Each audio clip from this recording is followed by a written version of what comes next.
Should we go ahead and start? Yeah. In the name of the Father, and the Son, and the Holy Ghost. Amen.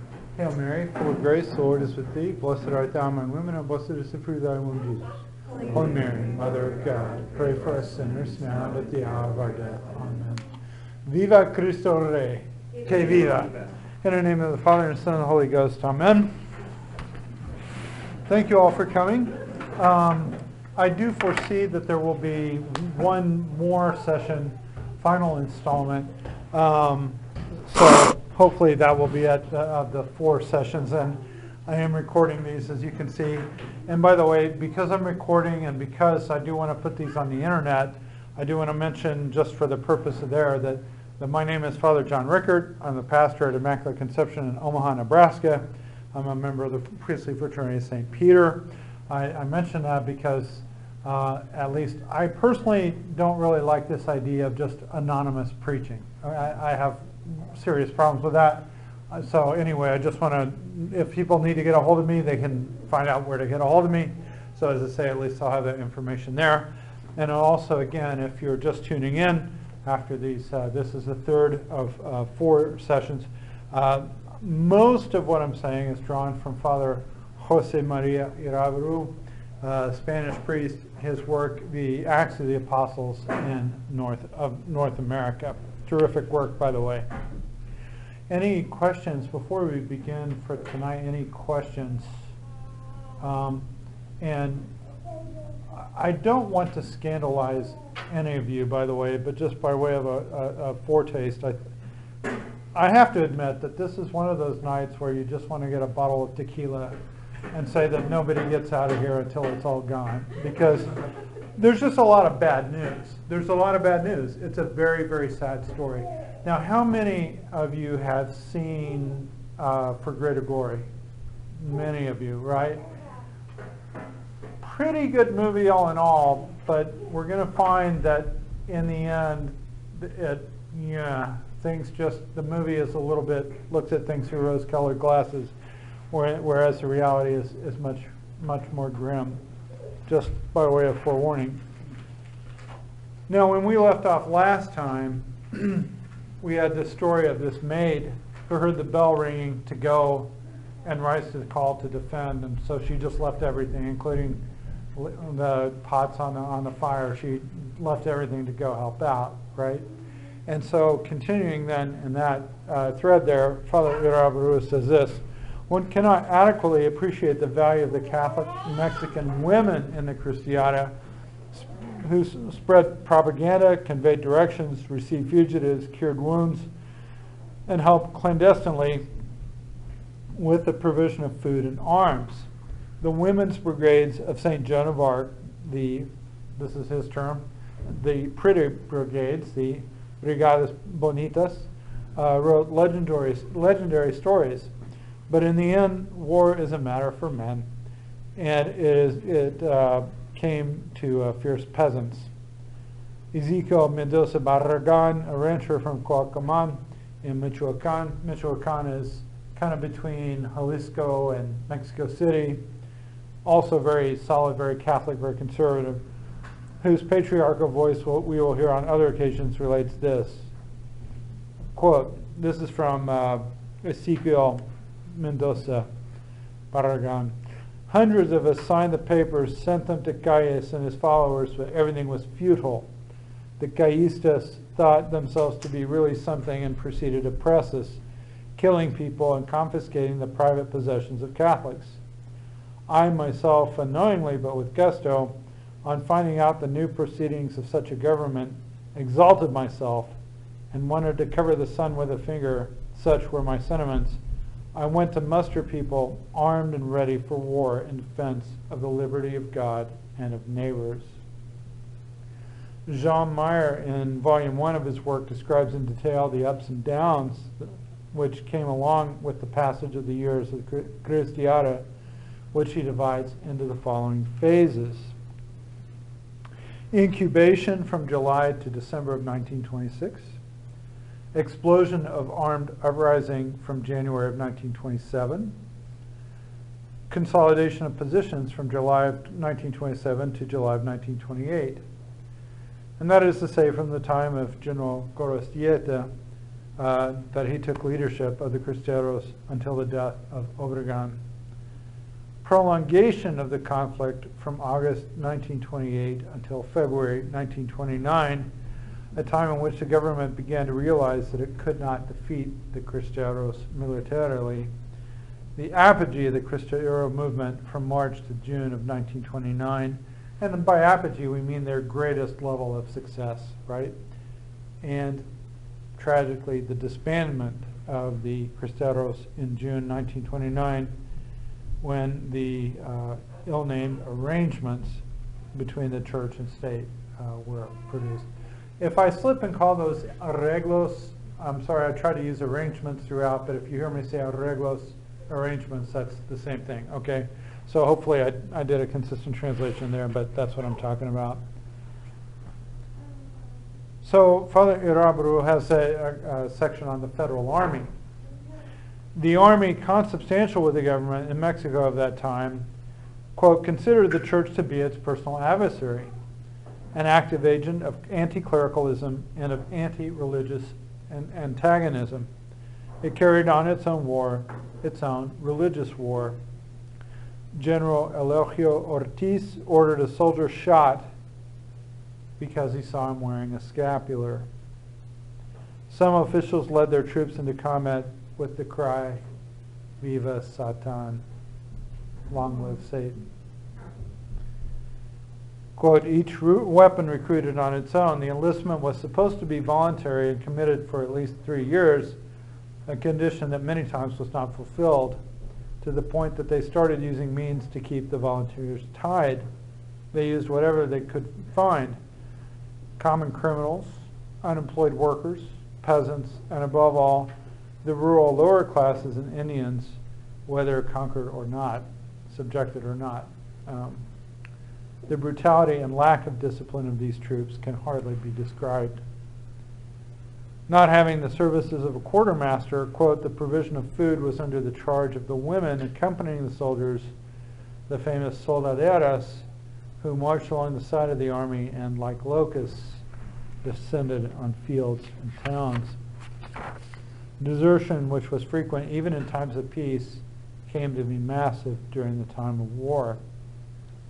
General Amaro, head of the Federal Army, did not succeed in lining up more than 70,000 men, even though he spent the whole time recruiting 20,000 deserters a year from 70,000 soldiers. This famous General Amaro, an Indian, son of a peon from Zacatecas, was a man who was intelligent, implacable, and bloodthirsty, who ordered his Air Force to bomb, located on the hill of Cubilete, the monument to Christ the King. In the end, came to be very civil and reconciled with the church a number of years before his death. The federal forces were poor horsemen and poor soldiers who shot from far off, used too much ammunition, easily lost arms, and did not know the terrain of the areas they went to. This explains, and I will say partially explains, why the Cristeros, whose characteristics for fighting were the opposite, inflicted so many losses on them. The Caístas, indeed, were very cruel, but, quote, the severity of the repression, the execution of all prisoners, the killing of civilians, the sacking, violation, and burning of towns and fields left in the wake of federal forces the seed for so many other uprisings. So again, the brutality of the federal forces was such that when you have the people against them, their back is completely up against the wall. So they're going to fight with all they've got. The war was carried out also in the press from the government, hiding the magnitude of the conflict or always giving the impression of imminent victory.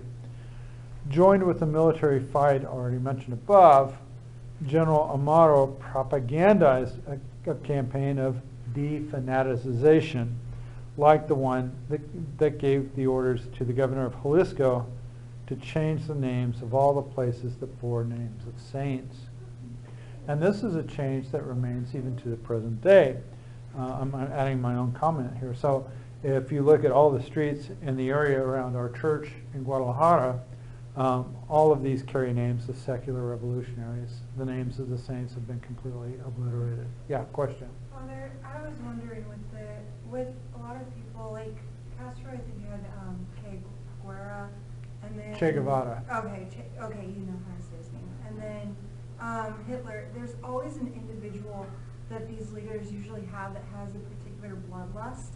Now, did Caius have a particular person he had in charge that had that role of the bloodlust where they killed the majority of people? Yeah, I would say on the one hand, I'm not really sure, but on the other hand, I think it's probably evident from what I've said already, is that this General Amaro was very bloodthirsty, and Caius himself was extremely bloodthirsty. There's no question about it.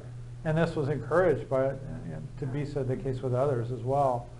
So, again, I don't see Caius as being a mere theoretician who theoretically wanted, but he had an absolute hatred of the church and wanted to see people's blood, people killed and people's blood shed over this.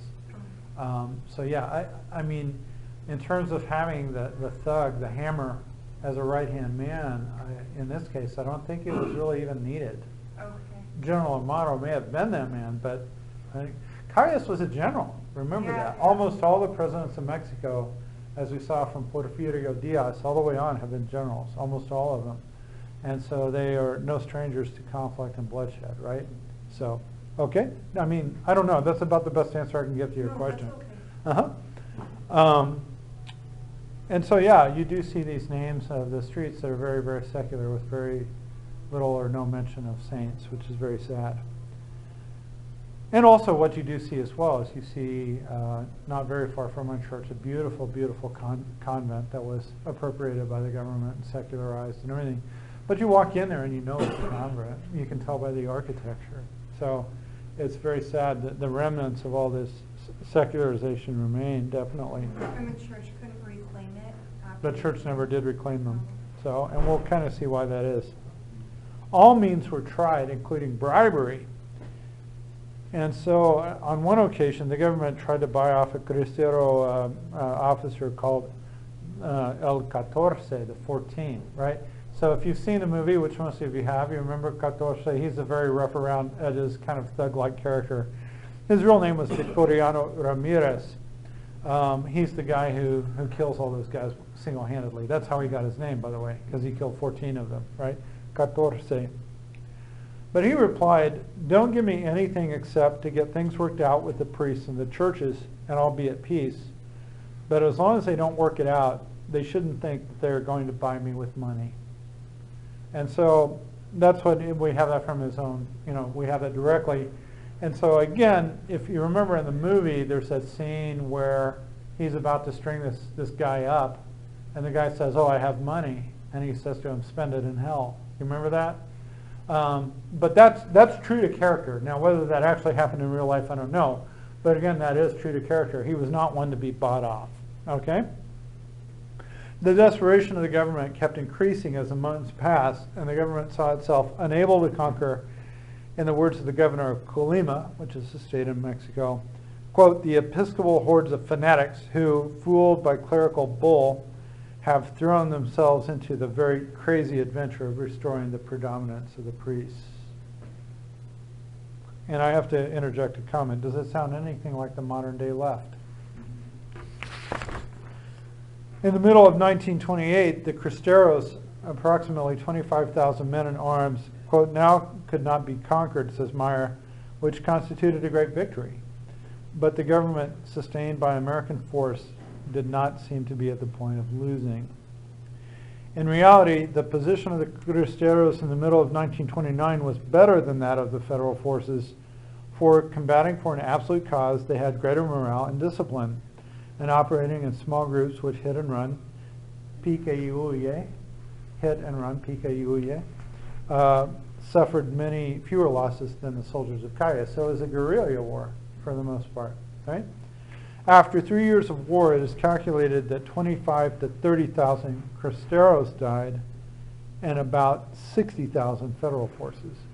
So that's more than twice the number on the side of the Federals as opposed to the Cristeros Christian. Yeah, and I read that the Cristeros got most of their weapons from the Federal Army. They did indeed, and I did mention that before, is that they didn't have a source of weapons. Where they got their weapons mostly from was from the federal forces themselves. So many of whom just cut and run, by the way, right?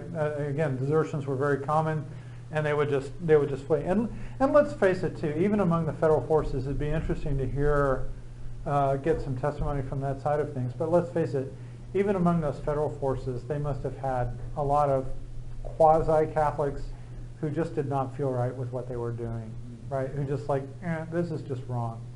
They must have had that sense. And I will digress even further. Do you know about the San Patricios?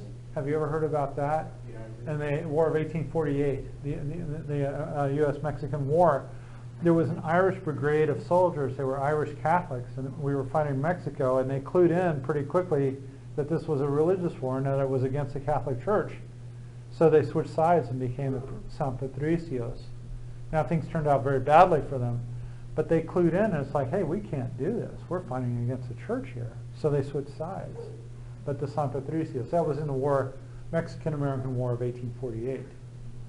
So again, I can only imagine that even though we're dealing with kind of not the highest stratum of Mexican society, probably very poorly catechized, very minimal in the practice of religion, they must have had some good sense like, yeah, this is just not right what we're doing. And so that probably worked in the favor of the Cristeros as well. That's only my guess. It'd be interesting to follow up on that question if possible. So I do want to take you back. As I say, we have 25 to 30,000 Cristeros, 60,000 federal soldiers, so rounded up a little bit, 100,000 people. And that is what the Encyclopedia Britannica calls difficulties. In January of 1929, the American ambassador Morrow, he's also in the movie. Dwight Morrow, kind of bearded or mustachioed guy. He seems very humane, and he doesn't like this, and he's trying to be a peacemaker and stuff. Do you remember him? Kind of a distortion, as we'll see. Well, actually, very much a distortion, as we'll see. Isn't that Charles Lindbergh's father-in-law? Charles Lindbergh's father-in-law. That's right. Who insisted to the government and to the press not to use the term Cristeros but instead the term bandits. He thought it unlikely to obtain peace in Mexico, quote, before the religious question was settled. And so, again, the movie tends to portray him rather favorably, but Father Irauru, rooted deeply in the facts, has a very different picture, as we will see. I'm just heads up there.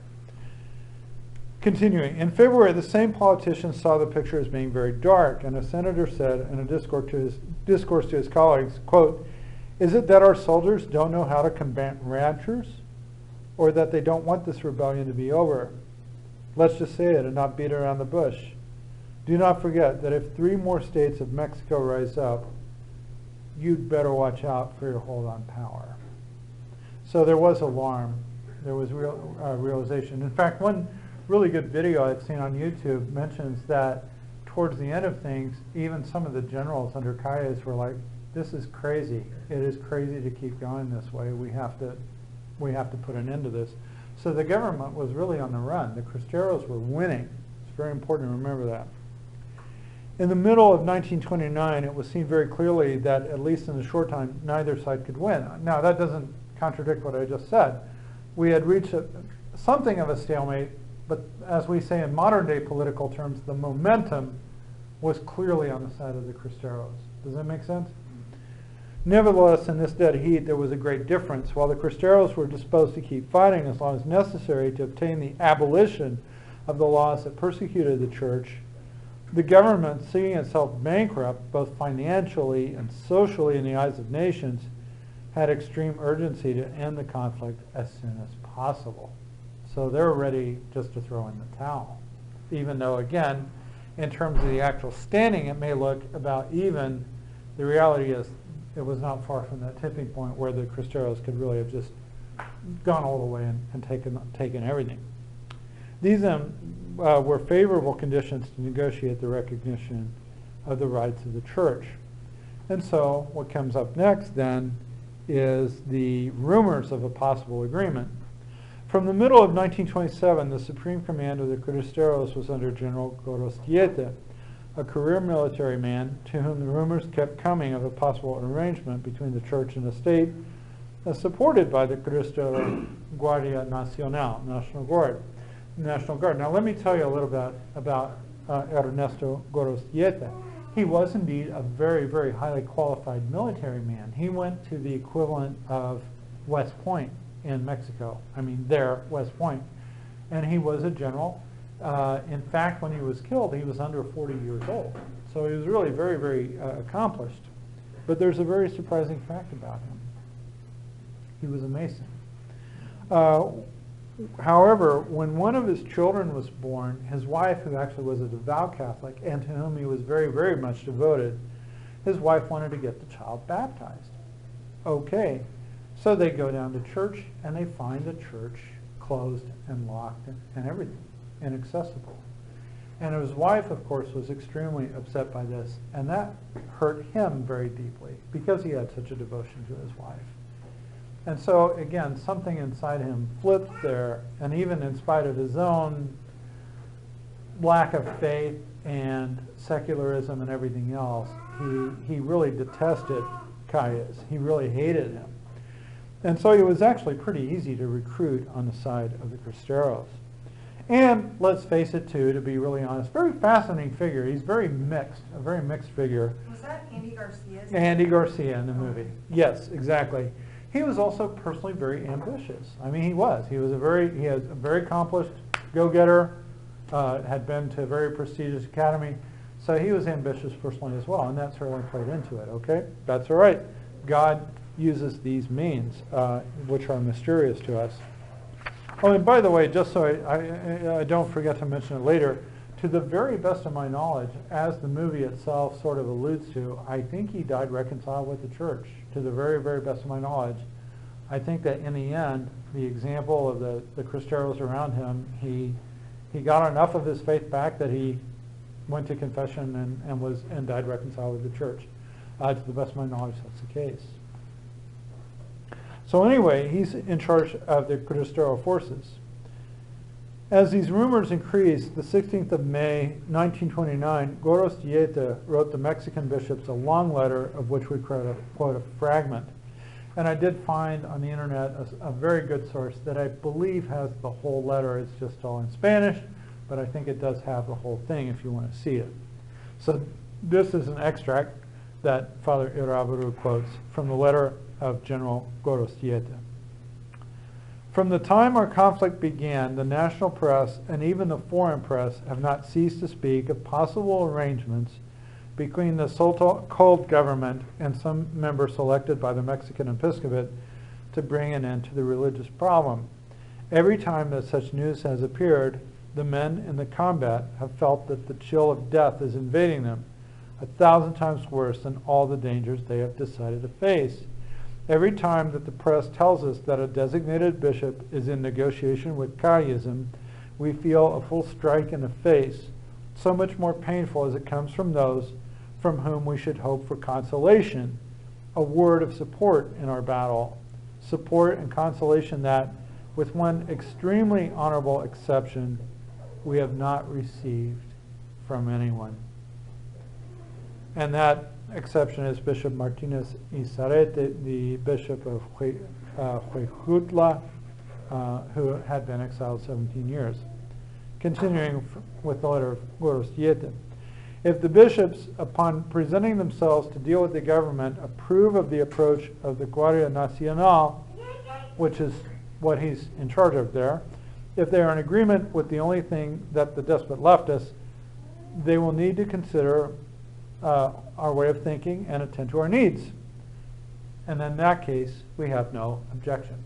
So in other words, if they're really willing to take what the Cristeros stand for seriously, then we can deal with that. If they truly, truly will give us a hearing and take our concerns and our views seriously, we have no objections in that case. Continuing, if the bishops, upon presenting themselves to deal with the government, disapprove of our approach if they do not take the Guardia Nacional into account and try to give a solution to the conflict independently of the one we strive for. If they forget our dead, if they do not take into consideration our thousands of widows and orphans, then we reject such an approach as unworthy and traitorous. There are many reasons, and many different kinds of reasons, why we believe the Guardia Nacional and not the episcopate should be the ones to resolve the situation. The problem is not purely religious. It is a question of liberty in general, and the Guardia Nacional has been constituted, in fact, as the defender of all the liberties and as the genuine representative of the people. For the support that the people impart to us is what brought us into existence. And so this would be the $64,000 question. Is this only a religious question and therefore properly left just to the bishops or their representatives? Or in fact, is it broader than that? Is it a question of civil rights, of political rights? That is what Gorostieta is arguing. And because of that, he thinks that the Guardia Nacional is better, in a much better position to represent those exigencies than the bishops in the simple question of religion itself.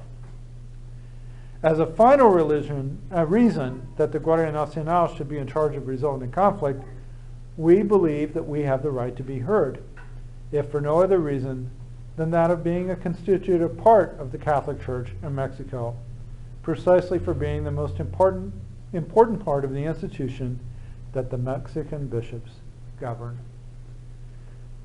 And so that's the end of the citation. So again, I think his argument is worth consideration here. It's like, look, we are Catholics too. And if the Catholic hierarchy just does this completely independently of us, they're basically leaving us as Catholics out of the picture. Does his argument make sense? Whether or not you agree, do you see what he's saying?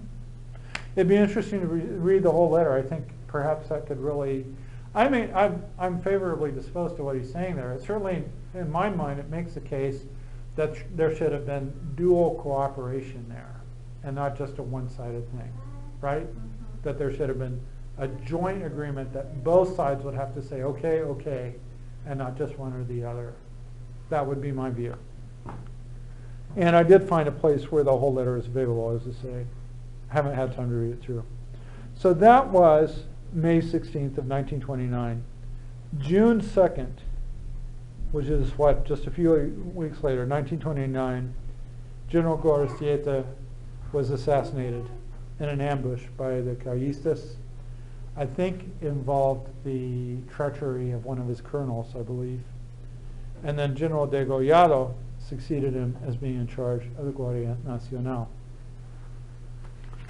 And as I say, I think it is the case that he died reconciled to the church.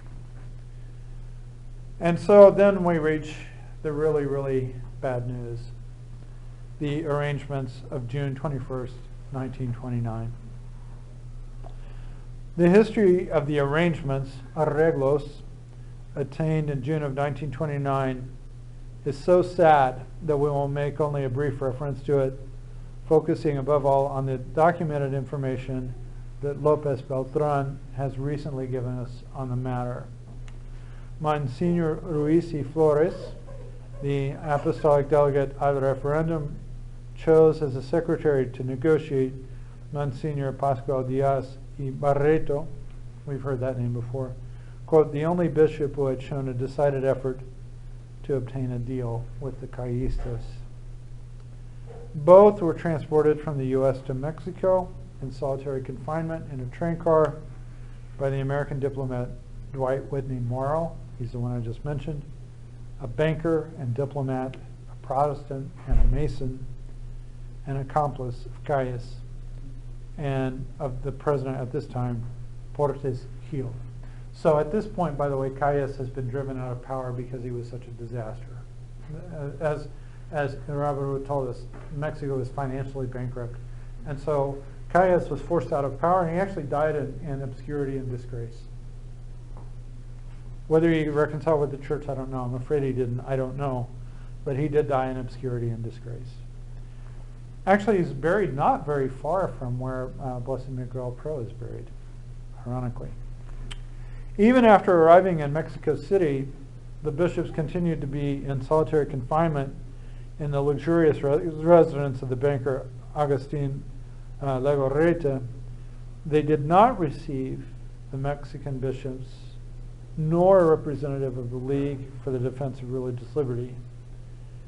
They did not even wish to receive a Bishop Miguel de la Mora, who is the secretary of the Bishop Subcommittee, who had sent notice to Bishop Flores saying, quote, he had great and urgent things to communicate to him and that he should not make any agreement before hearing him. But they wouldn't listen to him, wouldn't even receive him.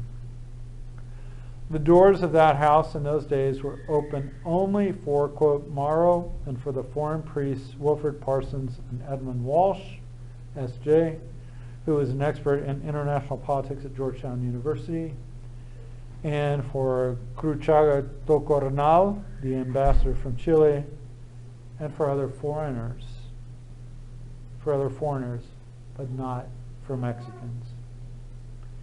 It can be affirmed then that the bishops of the arreglos, the arrangements with Portes Gil, the president, did not fulfill the written norms that Pius XI had given them, for they had not taken into account the judgment of the local bishops, nor the Cristeros, nor the National League.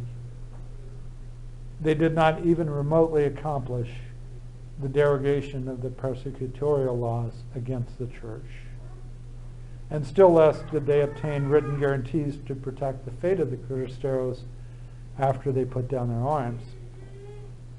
All they managed to get from the president were some words of conciliation and goodwill, and some written declarations in which, without repealing any law, the intention was affirmed to, quote, apply them without sectarian bias or prejudice. And so, with things being what they were, the two bishops, convinced by the American ambassador Morrow that it was not possible to obtain from the president anything more than declarations like these, and counseled by Cruchaga and Father Walsh, who, quote, thought them sufficient, they accepted the following document composed personally in English by Morrow. Note that this is Archbishop Leopoldo Ruiz of Morelia, even though the text is by Morrow. Quote, Bishop Diaz and I have had various meetings with the President of the Republic of Mexico. I am pleased to announce that all the conversations have been marked by a spirit of mutual goodwill and respect. As a consequence of the aforementioned declarations made by the President, the Mexican clergy will resume religious services in accordance with existing laws. For my part, I hold out the hope that the resumption of religious services, and here Iravaru himself breaks in and says, this is a Protestant expression from Morrow, who's the author of the document, can lead the Mexican people, animated by a spirit of goodwill, to cooperate in all the moral efforts that are done for the benefit of all those of the land, of all our elders. June 21st, 1929. So again, that's Leopoldo Ruiz, Archbishop of Morelia, and apostolic delegate. So I don't know if you noticed a phrase in there that's very key. In accordance with existing laws. The existing laws, of course, were the very ones that unleashed the Cristiada. 20 or 30,000 Cristeros died in order to repeal those laws. In vain? Did they fight futilely with such great losses and sufferings, these Cristeros and their families? In 1929, the Jesuit Eduardo Iglesias, under the pseudonym Aquiles P. Moctezuma, in an article entitled The Religious Conflict of 1926, wrote with some satisfaction, quote, the meetings between the church and the state have ended well. That interpretation is not the most common one today. But there are even now those who consider that the arrangements, quote, were the least evil ones possible under the circumstances. Such is the opinion of Juan Landareche Obregon, who furthermore insists that the arrangements, quote, in no way mean that the effort, sacrifice, and the blood of the Cristeros were useless towards the liberty of the Catholic Church and respect for religion and the faithful. On the contrary, the Cristeros demonstrated to the government by their sacrifices, efforts, and lives that in Mexico one could not attack the Catholic religion nor the Church with impunity. And all this was shown in a form so convincing to the tyrants that it obliged them not only to stop from religious persecution, but also to respect religion and the practice and development of it, in spite of all the dispositions of the Constitution of 1917 that were opposed to it, and that were not carried out because they could not be carried out because the people rejected them. The fruits of the Cristiada have been received and continue to be received 60 years after the battle, and certainly will culminate in due time in the full realization of that which those who gave their testimony fought for. And that's the end of the quote. To which I, and probably Father Irabaru, although he doesn't say it here, would say, mentira. Mentira, mentira. That's total bull. That is a total crock of lies. In 1993, the government of Mexico conceded to the Church a precarious legal recognition as a religious association and reestablished diplomatic relations with the Holy See in 1993.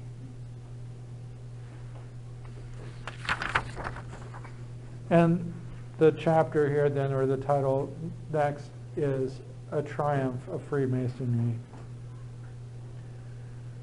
Some days after the arrangements obtained above all by the Masons Morrow and Portes Gil, the president, on the 27th of June 1929, the Masons gave a grand banquet in honor of Portes Gil, who after the dinner spoke to his reverend brethren. Quote, while the clergy were rebellious against the institution laws, the government of the Republic had a duty to combat them. Now, dear brothers, the clergy have fully recognized the state, and they have declared so without dissimulation, that they will submit themselves strictly to the laws. Applause.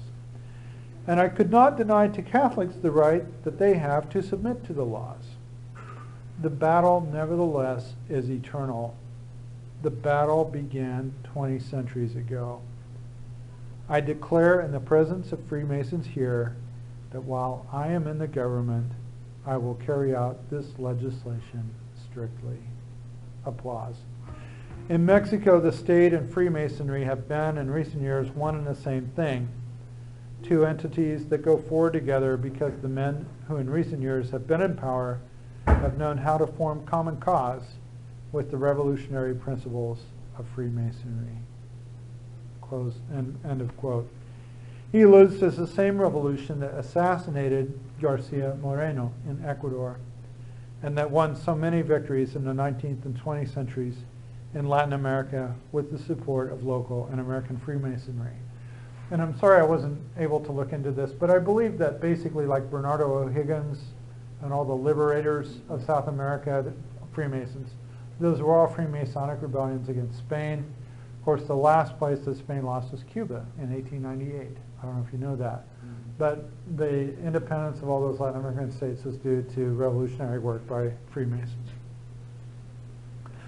Portes Gil, later in his book called the Battle Between the Civil Power and the Clergy, made quite clear, quote, the apparent capitulation of the bishops, to which the name of arrangement was given with the government, was nothing other than to submit themselves unconditionally to the law.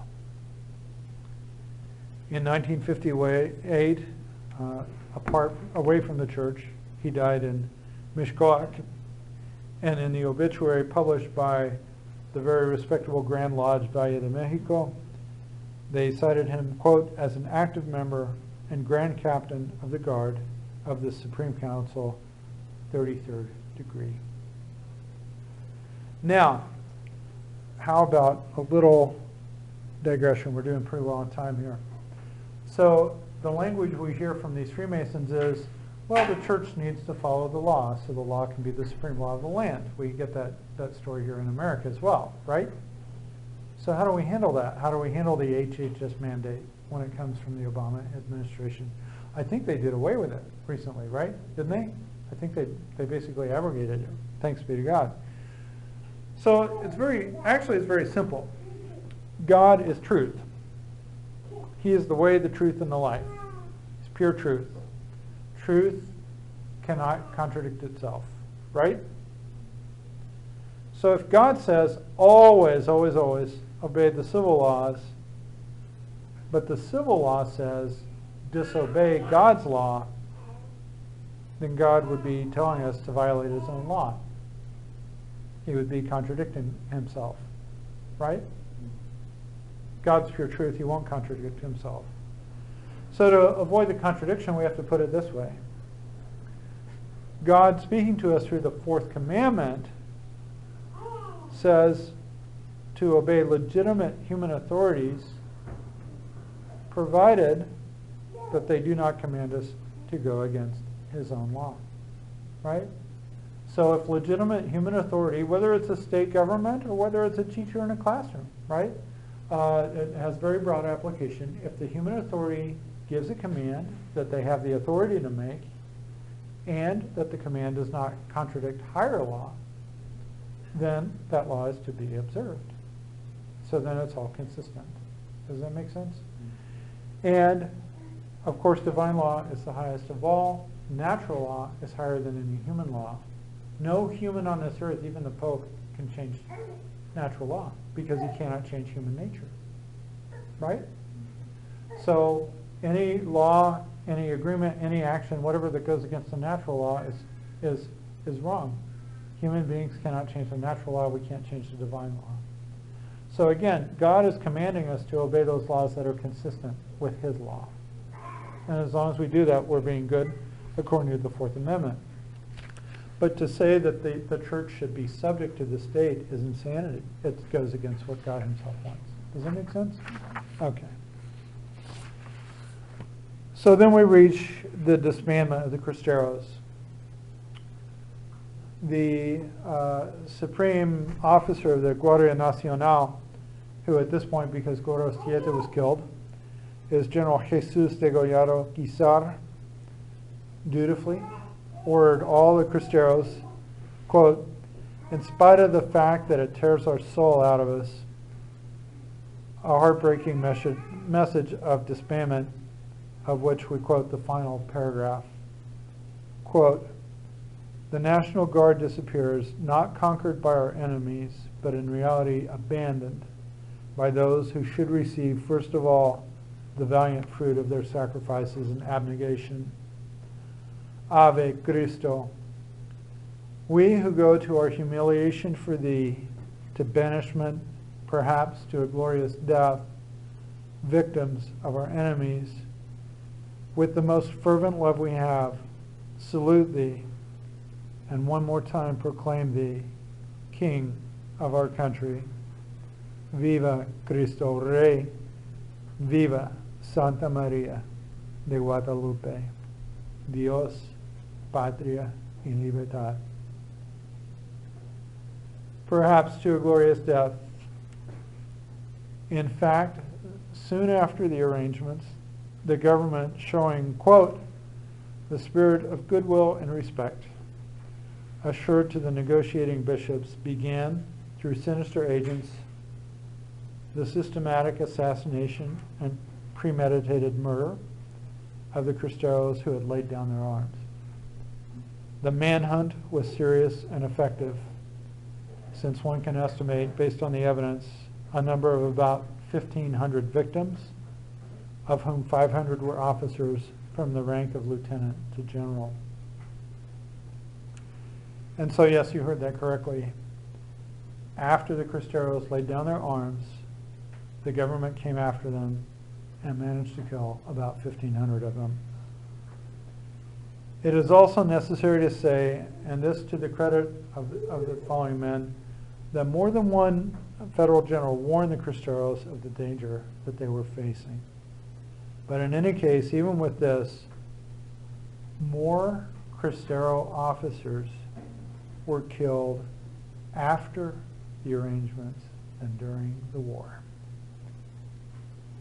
This presented a huge and very difficult test of faith for the Cristeros, who nevertheless remained faithful to the church with the help, above all, of the same priests who had helped them during the war.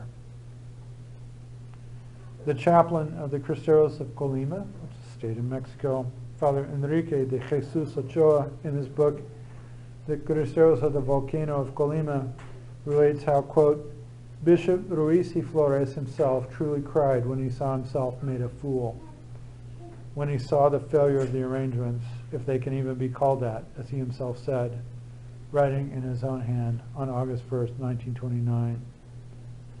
And remember, he was the Bishop of Morelia, who initially was very sympathetic to the Cristeros, but eventually ended up being on the side of Morrow and Hill. He adds, and this is the chaplain, I myself saw Pius XI cry when he thought about the arrangements in Mexico.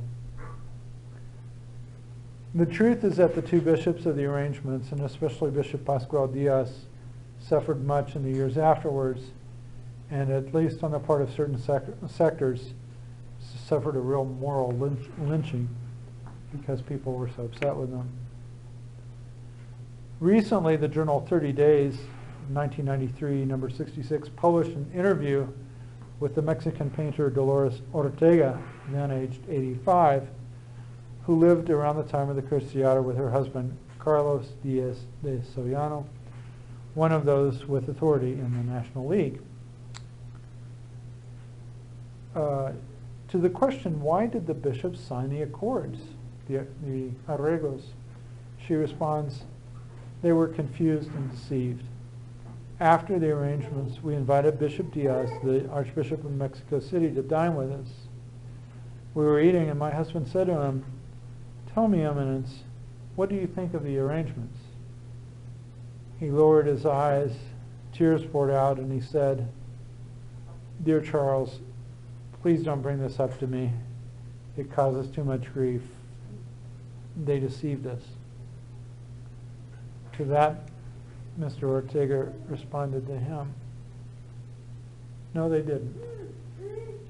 We knew it was a trick, that the government would not respect the arrangements. We all knew that, the League and the Cristeros. You knew that it was a trick, that laying down arms and coming out of hiding was certain death. And why did they do it? Because the church ordered it, from fidelity, from obedience to the church. And so it was. Even today, there are a few Catholic peoples who love their priests and bishops as much as the Mexican people do. And at this point, Father Urabaru continues, let us make a chronicle of the martyrs, which is the most important thing of all that occurred in regard to the Cristiada. And so that's where we will pick up next time. However, I'll just make a comment here. So this whole situation with this snatching defeat from the jaws of victory, of course, was very scandalous. And there is in Mexico today actually a very large set of conscious movement. Maybe as many as 1 million people, maybe. In many small towns, they never accepted any of the changes from Vatican II. They've kept the old mass, but they've become sedevacantist. And I believe it is the case, now I could be mistaken, but I believe it is the case that they were so scandalized by all this that they became very, very, very suspicious of the hierarchy of Rome. And so it paved the way. Now, whether it's a direct continuity or not, I don't know, but it certainly caused such scandal among them. And also, too, one thing that Father Rabarui doesn't mention here, and I'm not sure if he does in the course of this article, is there was another flare-up 10 years later.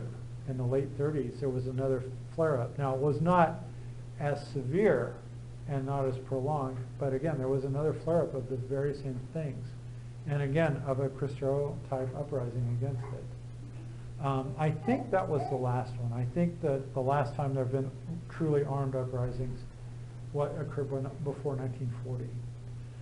But we also see, even though it's not Mexico, it's Spain, we see this absolutely horrific beyond words persecution of the church in Spain, 1936 to 1939. Just horrific beyond words. And it's done by the same people. It's done by the same people. The leopard does not change the spots on this. Well, okay. Pretty good there. I think we're at a pretty good starting point. One thing I'll mention here, maybe be more fitting at the very, very end, but since we have a few minutes here and I happen to have this in front of me, I do want to mention a few resources that you have available. One is this book. This is the 1-volume version. He also has a 3-volume version by Jean Meyer. Father Robert has been quoting him a lot, but this is called the Cristiada. This copy is in Spanish, but they have it in English. There is an English translation. You can get it from Amazon. I don't think it's all that expensive. Maybe $40 or something, but it's not frightfully expensive. It's not cheap, but it has amazing pictures. And so maybe I could just leave it here, and maybe you can kind of flip through it or something like that. But there are just fantastic pictures in there. So it is mainly a book of pictures, and the pictures do tell you a lot. On YouTube, there is a very excellent video of about under 15 minutes, 14 minutes, I think, something like that, called The Real Cristeros Interviewed. It's really worth watching. Very, very well done. Very Catholic, very pro-Cristero. It's in Spanish, but it has subtitles. There is some bad language in Spanish. So if you know Spanish curse words, you're going to get a few. They don't have very nice things to say about Caius. But it is really worth watching that video. There's also a movie that came out some years ago, maybe, let's see, I think it was in Lexington at the time, so maybe 7 or 8 years ago, called Padre Pro, on Blessed Miguel Agustin Pro. It's okay. I mean, its heart is in the right place. I think I would have done it differently. It's okay. I mean, the filming is really beautiful. The photography of the movie is really, I think, very well done. The best thing done about it. The acting and script, I'm a little bit more iffy on. But, it's worth watching once, maybe. I just wish they had done more with the whole thing about Padre Pro. As you may know, he was the one who used all these amazing disguises and tricks, and he was very, very sneaky. I mean, there's amazing, amazing stories I could tell you about him. And I gave a sermon about him one time, so I have that to hand if you want to see it. But it's nicely done. As I say, the heart's in the right place. Just kind of a disappointment, but maybe worth watching one time. And then the final reference I'll mention is that bulletin, which is actually like 50 pages long or something. It's in Spanish only, not translated. But it's from a parish in the Highlands, Los Altos, of the state of Jalisco. Fantastic. I really do want to read it someday. It looks absolutely fantastic. So if you want that, I know some of you in here have at least some Spanish, have at least a reading knowledge of Spanish for sure. So if you want that, let me know. I can get that to you. So there are some good resources out there. Be a little bit careful because you'll run into two types of sources you want to be a little bit iffy on. One is, again, is the very pro-Masonic side that wants to downplay all this, or simply portray these people as being unhinged fanatics or whatever it is, and they really completely downplay it. Or secondly, very closely related to those, are just outright anti-Catholics who maybe don't necessarily deny things, but just have such a hatred of the church that they want to twist and spin it and say, well, they basically got what they deserved and stuff like that. So as always, be kind of careful out there on the internet if you just do broad searches, because you might find some sources that are really very evil. I'm just saying. I mean, the sort of evil that causes this to happen will be the sort of evil that defends it after it's happened, right? Let's not kid ourselves, okay? Any questions? I think that was it for tonight. And as I say, I think I should probably be able to finish up next week. Or is that a first Friday? Is that a first Friday? I think it is. So next Friday is First Friday, but then the Friday following, which would, whatever day that is, the 9th, I think, or 10th. Is it the 10th? Whatever it is, I'll conclude this series. Oh, which does finally raise one other question. If you have any other ideas or suggestions, topics, whatever, let me know. I would be open to How about ideas. the Spanish War? Oh boy, I don't really know much about it. Oh. All I can say is it's exceedingly gruesome. I mean, it's just gruesome beyond belief. I saw pictures of it one time and I've never, ooh, it's just horrible. You didn't hear It made the Nazis look like good people. I'm not kidding you. I'm serious. It was really, really, really horrific, some of the stuff they did in Spain in the 30s. Yeah. I do have a question. but Yeah. Maybe I'll ask you maybe early, because I don't want to like scandalize anything. Oh, okay. Any other questions? Yeah. What's the state of the church in Mexico today? I think the state of the church in Mexico today is actually about as good as it's been, as far as I know. Maybe about as good as it's ever gonna be, for given the overwhelmingly Masonic tilt of the government. I do know, for example, that the current mayor of Guadalajara is probably a Mason. He is a secular. He's not a practicing Catholic, may have been baptized, but he's very much a secular, blah, blah, blah, and it's really a shame that he was elected. But even he had a meeting with some church leaders about a topic, you know, and was willing to listen to them and talk, because Father Romanowski told me about it. You know, so there's a sort of maybe a pragmatism there. There may not be much love lost for the church, but there is a sort of a pragmatism there. I would say, though, one other aspect, though, that we've tended to forget is this whole other end run around the church is this very heavy promotion of Protestantism by America. Let's face it, by Protestants in America, Freemasons in America. They're pouring all this money into Latin America to prop up Protestantism. And so that's having horrible consequences. Yeah. And the reason I ask that is, when I lived in California, it seemed like most of the Mexicans I knew were not Catholic. They Yeah. had other denominations. Oh, yeah. Yeah. Whether it's Assemblies of God Oh, yeah. Yeah, it's very, very tragic to see the attrition of Mexicans who come to America. That so many of them just go off and become Protestants or nothing or whatever. You know, they haven't held to their faith, which is really very sad, because when you look at a previous example of, well, two previous examples of hardship or persecution of the church, one was the reunification of Italy, which was carried out by Freemasons.